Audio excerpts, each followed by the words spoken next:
बिस्मिल्लाहिर्रहमानिर्रहीम। अस्सलाम वालेकुम स्टूडेंट्स, उम्मीद है आप सब खैरियत से होंगे। Lecture number 21 2 to 5 kingdom classification start करेंगे। आज जो हम क्लासिफिकेशन सिस्टम पढ़ते हैं वो है 5 किंगडम क्लासिफिकेशन सिस्टम। सबसे पहले जो क्लासिफिकेशन सिस्टम बना था ये था 2 kingdom classification system. 2 kingdom classification system के तहत 2 तरह के किंगडम्स को तरतीब दिया गया था। एक था किंगडम एनिमिलिया और दूसरा था किंगडम प्लांटी। जितने भी हेटेरोट्रॉफ्स थे उन तमाम हेटेरोट्रॉफ्स को एनिमिलिया में रखा गया था और किंगडम प्लांटी के अंदर तमाम तरह के ऑटोट्रॉफ्स को जगह दी गई थी। बैक्टीरिया जो था उसको प्लेस किया गया किंगडम प्लांटी में। बैक्टीरिया, इसके अलावा यूग्लिना, इनको किंगडम प्लांटी में रखा गया था। कुछ साइंटिस्ट एग्री थे, यानी बैक्टीरिया को, यूग्लिना को प्लांटी में रखने के लिए, लेकिन कुछ साइंटिस्ट ऐसे भी थे जो कि इसके ऊपर डिसएग्री थे। वो कहते थे इसको यहाँ नहीं रखना चाहिए। उसकी वजह ये है, अगर बैक्टीरिया को देखा जाए तो बैक्टीरिया प्रोकैरियोटिक सेल रखता है। प्लांट्स जितने भी हैं वो सारे के सारे ऑटोट्रॉफ्स हैं और यूकैरियोट्स हैं। बैक्टीरिया कुछ हेटेरोट्रॉफ्स हैं, कुछ ऑटोट्रॉफ हैं, लेकिन इसमें प्रोकैरियोटिक सेल है। यूग्लिना ये कुछ एनिमल लाइक कैरेक्टरिस्टिक्स भी रखता है प्लांट लाइक कैरेक्टरिस्टिक्स के साथ। फिर ये प्रोकैरियोट्स का और यूकैरियोट्स के डिफरेंस को भी इग्नोर करता है, मतलब इनमें कुछ प्रोकैरियोटिक प्रॉपर्टीज भी हैं, कुछ यूकैरियोटिक भी हैं, तो ये भी यहाँ नहीं आना चाहिए। However, in 1866 अर्नस्ट हैकल आया।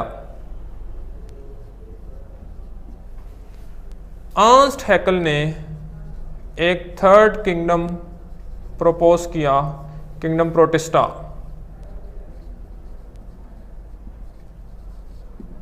और इस किंगडम प्रोटिस्टा के अंदर बैक्टीरिया और यूग्लिना जैसे जानदारों को रखा गया। सो बैक्टीरिया वहाँ से निकाला गया और उसको जगह दी गई in third kingdom that is called as Protista. 1937 में ई चैटन आया।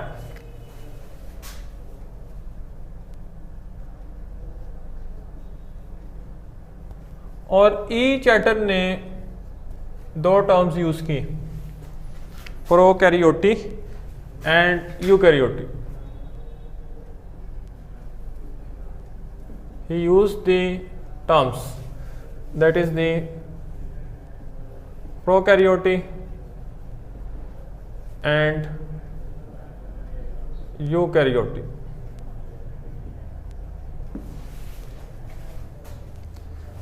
फिर इसने बैक्टीरिया को किंगडम प्रोटिस्टा के अंदर एक सेपरेट ग्रुप में रखा। बैक्टीरिया को जगह दी गई एक सेपरेट ग्रुप में जिसका नाम था मोनेरा। फिर एक और बड़ा अहम प्रॉब्लम था, वो भी मंजर आम पे आया। साइंटिस्ट फंजाई के बारे में भी डिसएग्री होना शुरू हो गए। उन्होंने कहा ये जो फंजाई है ये प्लांट्स पे नहीं आना चाहिए, इसकी जगह प्लांट्स पे नहीं बनती। प्लांट्स हेटेरोट्रॉफ्स हैं, सारे फंजाई हेटेरोट्रॉफ हैं, तो एक हेटेरोट्रॉफ को आप प्लांट्स पे कैसे रख सकते हैं। उन्होंने कहा चले जी फिर एनिमिलिया में रख दें, वो हेटेरोट्रॉफ है, ये भी हेटेरोट्रॉफ है, लेकिन इसमें सेल वाल है, एनिमल्स में सेल वाल नहीं है। फंजाई नॉन मोटाइल हैं, एनिमल्स मोटाइल हैं काफ़ी सारे, मोस्टली ये इसमें भी नहीं आ सकता। खैर, in 1969 Robert Whittaker 5 kingdom system classification की बुनियाद रखता है। So he introduced 5 kingdom classification system.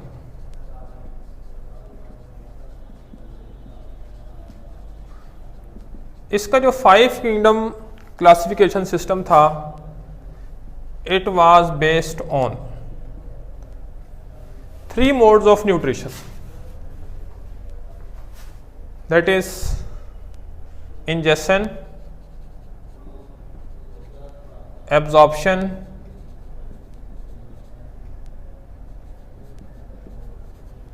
And photosynthesis. ये 3 मोड्स ऑफ जो न्यूट्रिशन है, इस बेस पे इसने 5 किंगडम क्लासिफिकेशन सिस्टम इंट्रोड्यूस करवाया। जो 5 किंगडम्स इसने पेश किए उसमें kingdom Plantae, kingdom Animalia,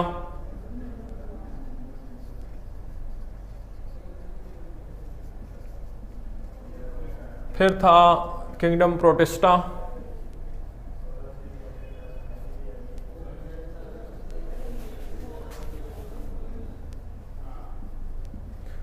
kingdom fungi,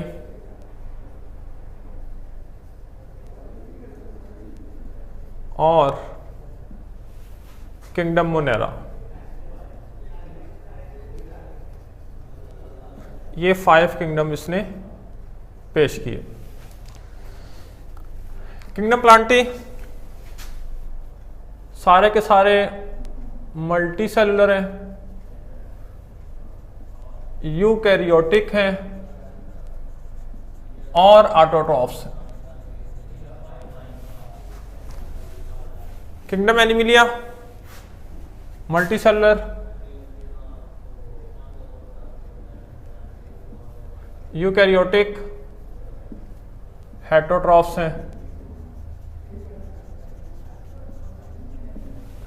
kingdom protista eukaryotic, predominantly यानी ज्यादा तादाद में जो इसमें है वो प्रीडोमिनेंटली यूनिसेलुलर ऑर्गेनिजम्स आते हैं इसमें। किंगडम फंजाई है multi cellular, eukaryotic, multi cellular, absorptive, heterotrophs.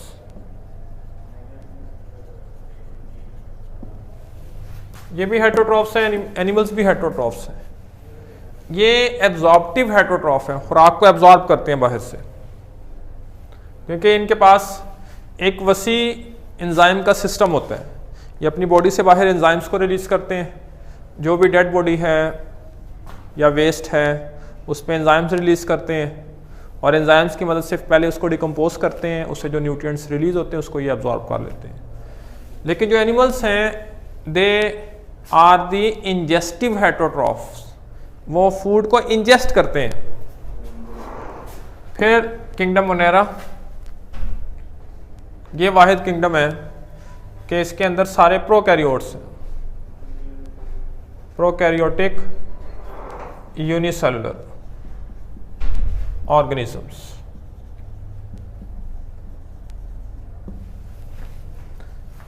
Nineteen 88 Margulis और शेवार्ट्साइड,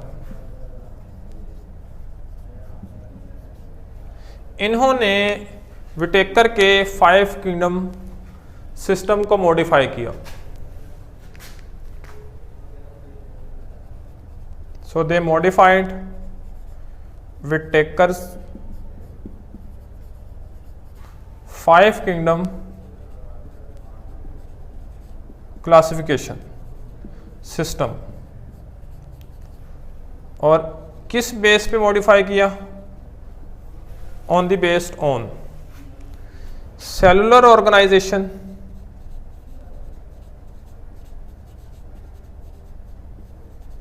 इसके अलावा मोड ऑफ न्यूट्रिशन,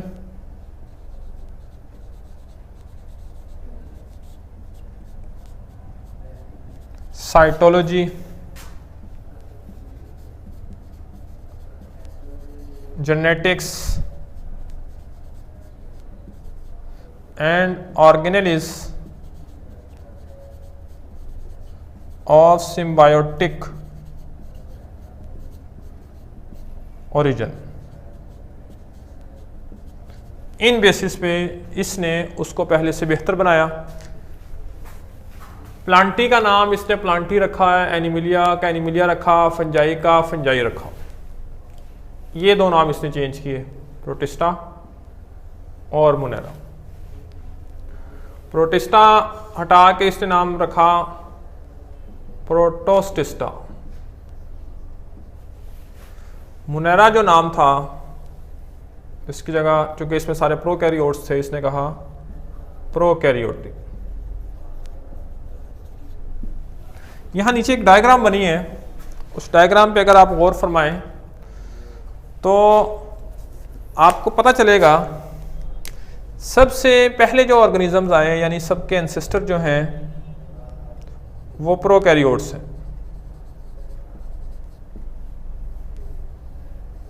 प्रोकैरियोट से फिर आगे आए प्रोटिस्ट, ये प्रोकैरियोट्स के डिसेंडेंट थे प्रोटिस्ट। फिर प्रोटिस्ट से फंजाई, प्लांट्स और एनिमल्स इवॉल्व होते हैं।